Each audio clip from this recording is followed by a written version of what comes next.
સુરતમાં ગૂગલ પર money exchange દુકાનો સર્ચ કરી અને ઘરફોડ ચોરી કરનાર આંતરરાજ્ય ગેંગની ધરપકડ.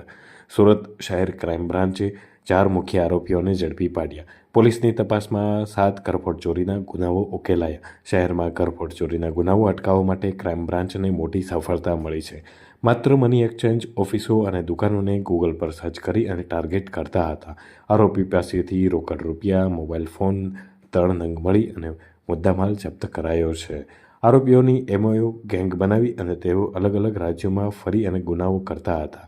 આરોપીઓ ગુના કર્યા બાદ તરત જ રાજ્ય અને શહેરી પણ બદલી દેતા હોવાનું સામે આવ્યું છે.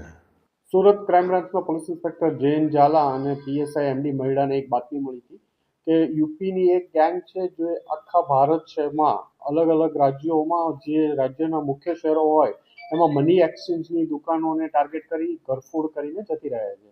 એક રાજ્યમાં કામ કર્યા પછી હજારો કિલોમીટરનું અંતર કાપી અન્ય રાજ્યોમાં જઈ આ ગેંગ કામ કરતી હોય છે અને સ્પેશિયલ ગૂગલથી સર્ચ કરી મની એક્સચેન્જની દુકાન ટાર્ગેટ કરે છે. કેશના હિસાબથી કે ત્યાં કેશ જ મળશે આ ટાર્ગેટ કરીને આ ઘરફોડો કરતી હોય છે. આ ઇન્ફોર્મેશનના આધારે ક્રાઇમ બ્રાન્ચના પીએ જૈન ઝાલા અને પીએસ એમડી મહિડાએ 4 માણસોને અલથાણમાં એક હોટલમાંથી રિંકુ ચૌહાણ, યોગેશ ઠાકુર, જોગેન્દ્ર રાજપૂત અને અભિષેક ઠાકુર નાને પકડવામાં આવ્યા છે. એમની પાસેથી મોબાઈલ, કેશ વગેરે બરામદ કરવામાં આવ્યા છે. એમની પૂછપરછ કરતા ખબર પડી કે અહીંયા સુરતમાં પણ એને ગૂગલ સર્ચ કરી અને ટાર્ગેટ કરતા હતા. અલગ અલગ વિસ્તારોમાં મની એક્સચેન્જની દુકાનોને સર્ચ કરેલું છે અને એમને ટાર્ગેટ કરતા હતા ઘરફોડ કરવા માટે. એ લોકો અહીંયા આવ્યા એ પહેલા એ ચેન્નઈમાં તામિલનાડુના ચેન્નઈમાં એ ઘરફોડ કરીને આવ્યા છે. ત્યાં અલગ અલગ 3 દુકાનોમાં ઘરફોડ કરી છે. એ પહેલા ત્યાંથી હૈદરાબાદ, સિકંદરાબાદમાં પણ એ લોકો ત્યાં ઘરફોડ કરીને આવ્યા છે અને મૂળ આ લોકો દિલ્હીના રહેવાસી છે.